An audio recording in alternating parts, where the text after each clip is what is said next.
Yes, ngao ya jamii ama community shield kwa Kiingereza ama tunasema ngao ya hisani. Inabakia kuwa ni mechi katika ligi mbalimbali duniani ambayo mara nyingi inaashiria kufunguliwa kwa pazia la msimu mpya wa ligi kuu husika. Mara nyingi inakuwa inazungumzia ligi kwa sababu ndio huwa tunaamini ndio top flight, ndio daraja la juu la ushindani wa timu mbalimbali katika taifa husika. Sawa. Na tunapozungumza ngao ya jamii, kuachana na kuwa ni ufunguzi wa pazia la ligi kuu, unabakia kuwa ni mchezo ambao unazikutanisha timu husika na jamii yao kabisa, ama familia ya football na jamii kubwa hasa yenye uhitaji kabisa. Na ndio maana inakwenda mbali, wengine wanatumia neno jamii, wengine wanatumia neno hisani. Maana yake unarudisha katika namna ambayo utawagusa watu wanaohitaji ili na wao wajione ni sehemu ya hichi ambacho tunakifurahia, kwa sababu football ama michezo mingine kama ilivyo ni furaha.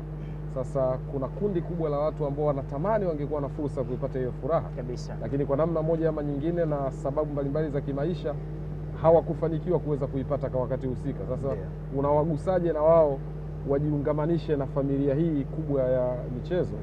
Ni katika mchezo wa aina hii, na ndio maana huwa hauna faida yoyote kwa klabu ambazo zinashiriki, bali klabu zenyewe zinajinasibu na kujisikia raha kwamba wanacheza, wanavuja jasho kwa ajili ya watu wengine kupata furaha kabisa. Tumewahi kuona timu mbalimbali duniani zikivaa jezi ambazo zenyewe hazifaidiki, lakini zinakwenda kufaidisha kundi fulani la watu kwa sababu ya haki za kibiashara. Ni ngumu sana kutaja hayo mashirika na baadhi ya organization duniani, lakini hiyo ndiyo maana ya hisani ama jamii inaguswa kwa namna moja au nyingine kupitia mchezo wa football. Andrew Kinga Mkono, ni siku nyime cha kusema, maana wanasema kuna wakati ukiona mtu amekaa kwenye tafakuri ya kina, basi ana vitu anataka kuvizungumza.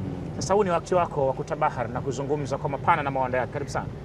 Kama alivyosema Mulo, ngao ya jamii siku zote lengo lake ni kurudisha kwa jamii kabisa. Hata hapa Tanzania kuna wakati hapa katikati sijaonaona, labda ufuatiliaji umekuwa mdogo, lakini kuna wakati ulikuwa na mapato yote yanayopatikana kwenye mchezo huu aende kwenye klabu. Labda tunasema tunaenda kununua vitanda kwa ajili ya wagonjwa hospitali. Kuna wakati walipelekaga Temeke hospitali. Kwa hiyo unaona umuhimu kwamba huu mchezo unarudisha mpira kwa watu. Na ndio kisa cha mpira kuendelea kupendwa zaidi na watu duniani kuliko michezo mingi, kwa sababu umejaribu kuwa karibu na watu, na asili ya mpira ni watu ambao hali zao kidogo za maisha ni duni. Kwa hiyo ukileta mchezo huu ukasaidia jamii, kuna watoto yatima, kuna walemavu, kuna watu wako magerezani wanahitaji misaada, kuna wakina mama wanahitaji misaada.